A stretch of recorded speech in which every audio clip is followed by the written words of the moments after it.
Well, storms are making an impact in other areas of the South this weekend. Take a look at this. In Jackson, Mississippi, a tree fell on a home, leaving 2 people hurt. They were taken to a local hospital with injuries. Their condition is unknown at this time.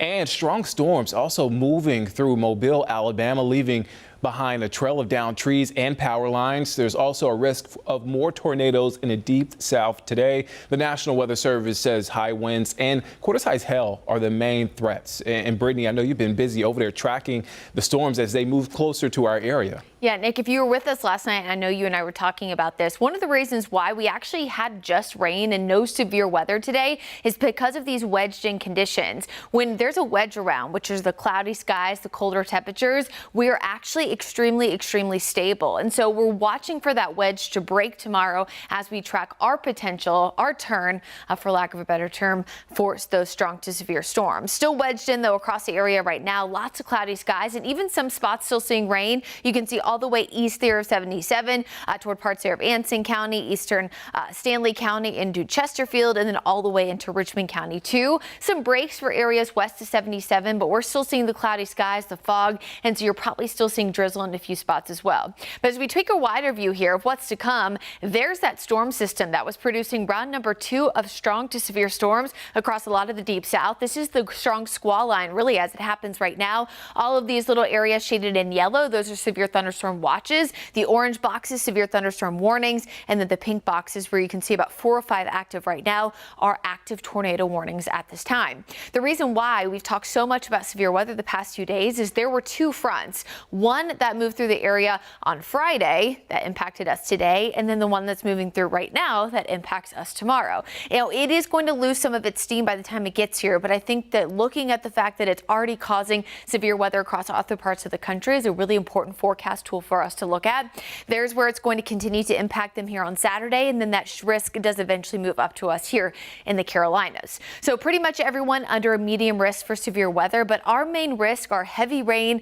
and localized flooding in a few spots. The tornado risk has lowered a bit, as it does look like our wedge is going to last a little bit longer tomorrow, which of course is a good thing. We're also seeing slightly earlier timing than what we looked at yesterday, and an earlier timing also gives less time for that warm air to arrive. So again, all of this is relatively positive when we're speaking about that.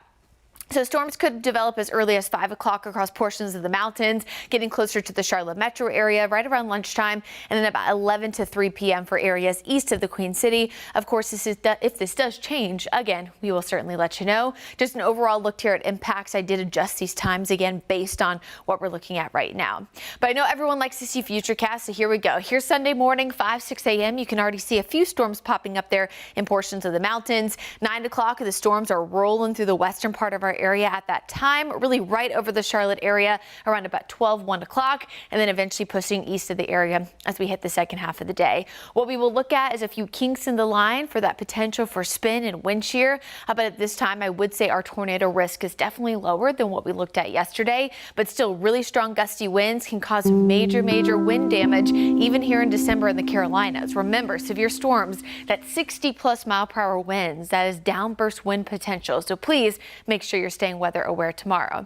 We do dry out nicely Monday. It's probably the pick of the week, and then a few showers possible on New Year's Eve. We do get better, but maybe a little bit cooler as we head into the first few days of 2025. But at least over the next week, Nick, the one day I'm really concerned, I want folks to be really paying attention to the forecast, is tomorrow. Not just the chance of severe storms really at all, but it's the fact that it's a big holiday travel day. It's Sunday, a lot of people out and about, especially early for things like church. So please make sure you're making those plans before you head out. Be patient at the airport and be safe on the roads.